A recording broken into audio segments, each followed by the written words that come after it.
La Atate ndi la Mwana ndi la Mzimu Woyera. Amen. Mulungu wanga bwerani mudzandithandize. Ulemu ukhale kwa Atate ndi kwa Mwana ndi kwa Mzimu Woyera, monga panali poyamba, tsopano ndi masiku onse ndi pa nthawi zosatha. Amen. Ndiyimba mphamvu yayikulu ya Mulungu, imene idalenga mapiri, imene idalenga nyanja zotambalala, ndikulenganso mlengalenga wopanda malire.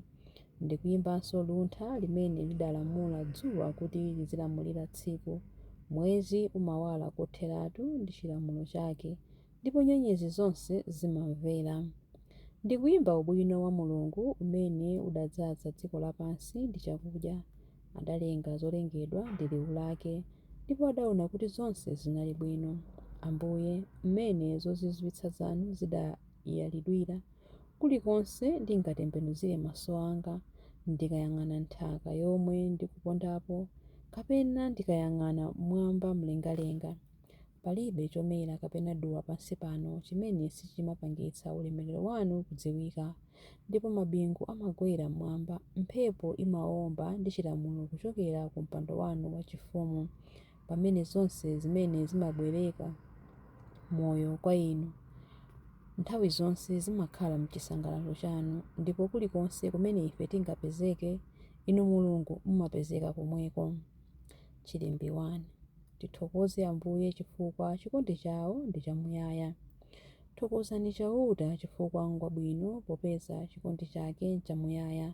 Thokozani Mulungu wa milungu, popeza chikondi chake nchamuyaya. Thokozani chauta woposa ambuye onse, popeza chikondi chake nchamuyaya. Chauta yekhayo amachita zodabwitsa zazikulu, popeza chikondi chake nchamuyaya.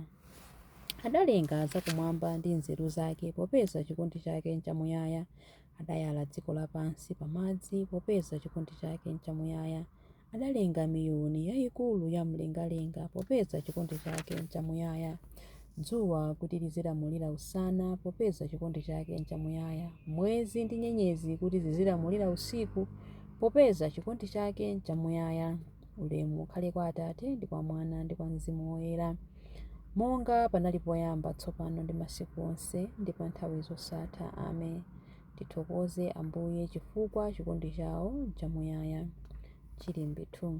Ambuye Mulungu wamphamvu zonse, ntchito zanu ndi zazikulu ndi zodabwitsa. Adapha ana achisamba aku Aigupto, popeza chikondi chake nchamuyaya, ndipo adatulutsa Israeli pakati pawo, popeza chikondi chake nchamuyaya. Ndi dzanja lamphamvu ndi mkono wotambalitsa, popeza chikondi chake nchamuyaya. Adagawa pakati nyanja yofiira, popeza chikondi chake nchamuyaya. Adagawa pakati nyanja yofiira, popeza chikondi chake nchamuyaya. Adawolotsa Israeli pakati pake, popeza chikondi chake nchamuyaya. Koma anamiza Farao ndi ankhondo ake mnyanja yofiira, popeza chikondi chake nchamuyaya. Adatsogolera anthu ake mchipululu, popeza chikondi chake nchamuyaya. Adapha mafumu amphamvu, popeza chikondi chake nchamuyaya. Adaphanso mafumu otchuka, popeza chikondi chake nchamuyaya. Adapha Sihoni mfumu ya Amori, popeza chikondi chake nchamuyaya. Adapha Ogi mfumu ya ku Basani, popeza chikondi chake nchamuyaya. Napereka dziko la mafumuwo kuti likhale cholowa, popeza chikondi chake nchamuyaya. Cholowa cha Israeli mtumiki wake, popeza chikondi chake nchamuyaya. Adatikumbukira pamene adani adatigonjetsa, popeza chikondi chake nchamuyaya. Ndipo adatipulumutsa kwa adani athu, popeza chikondi chake nchamuyaya.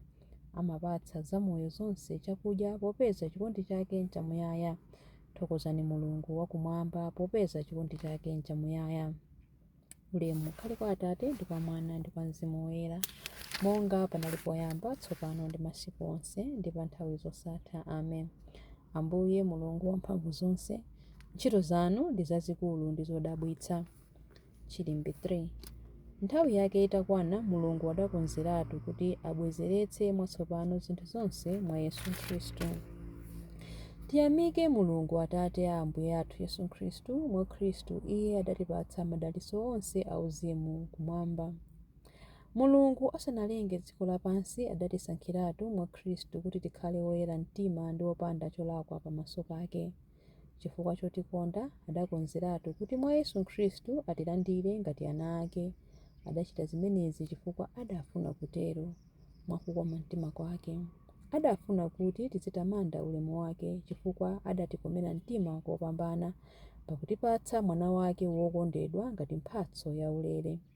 Ndi imfa ya mwana wakeyo Mulungu adatipulumutsa, adatikhululukira machimo athu.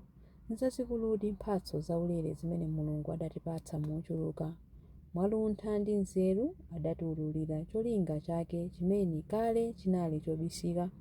Zimene adati achite mwakukoma mtima kwake ndi zomwe iye mwini adakonzeratu kale. Chimene Mulungu adalongosola kuti achite itakwana nthawi chakuti asonkhanitse pamodzi mwa Khristu zinthu zonse zakumwamba ndi zapansi pano. Ulemu ukhale kwa Atate ndi kwa Mwana ndi kwa Mzimu Woyera, monga panali poyamba tsopano ndi masiku onse ndi pa nthawi zosatha. Amen.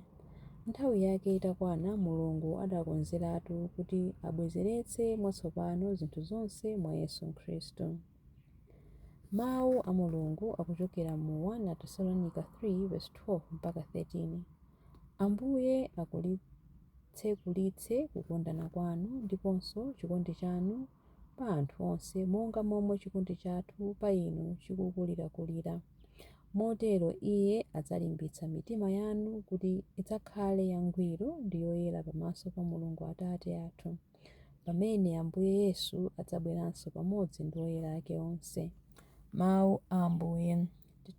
Tithokoze Mulungu. Chiyankho: landirani pemphero langa Ambuye lomwe likukwera kwa inu.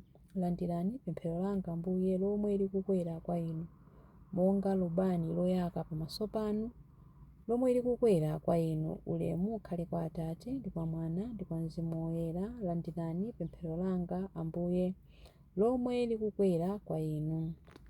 Chilimbi cha nyimbo ya Amayi Mariya. Mtima wanga udzalalika ukulu wanu Ambuye nthawi zonse. Mtima wanga ukutamanda Ambuye, ndipo mzimu wanga ukukondwera mwa Mulungu mpulumutsi wanga, popeza kuti wayang'ana kutsika kwa mtumiki wake. Ndithu kuyambira tsopano anthu a mibado yonse adzanditcha wodala. Iye amene ali wamphamvu wandichitira zazikulu, ndipo dzina lake nloyera. Amawachitira chifundo anthu a mibado ndi mibado amene amamulemekeza. Wachita zamphamvu ndi dzanja lake, wabalalitsa anthu a mtima wonyada. Mafumu amphamvu wawatsitsa pa mipando yawo yachifumu. Anthu wamba nkuwakweza, anthu anjala wakhutitsa ndi zabwino. Anthu olemera nkuwabweza osawapatsa kanthu. Wadzathandiza anthu ake Aisraeli pokumbukira chifundo chake. Izi ndi zomwe adalonjeza kuti adzawachitira makolo athu akale aja, Abrahamu ndi zidzukulu zake mpaka muyaya. Ulemu ukhale kwa Atate ndi kwa Mwana ndi kwa Mzimu Woyera, monga panali poyamba tsopano ndi masiku onse ndi pa nthawi zosatha. Amen. Mtima wanga udzalalika ukulu wanu Ambuye nthawi zonse. Mapemphero. Yesu sawasiya wokha amene ali ndi chiyembekezo mwa iye. Choncho tiyeni modzichepetsa timpemphe. Ambuye athu ndi Mulungu wathu, mutimvere ife. Khristu kuwala kwathu, walitsani mpingo wanu ndi ulemerero wanu, kuti ukhale pakati pa mafuko onse chizindikiro cha chikondi chanu. Ambuye ndi Mulungu wathu, mutimvere ife. Muwayang'anire ansembe ndi atumiki a mpingo wanu, kuti zomwe akuphunzitsa anthu anu iwonso akhale akuzitsatira pa moyo wawo. Ambuye athu ndi Mulungu wathu, mutimvere ife. Kudzera m'magazi anu mudapereka chikondi pa dziko lapansi.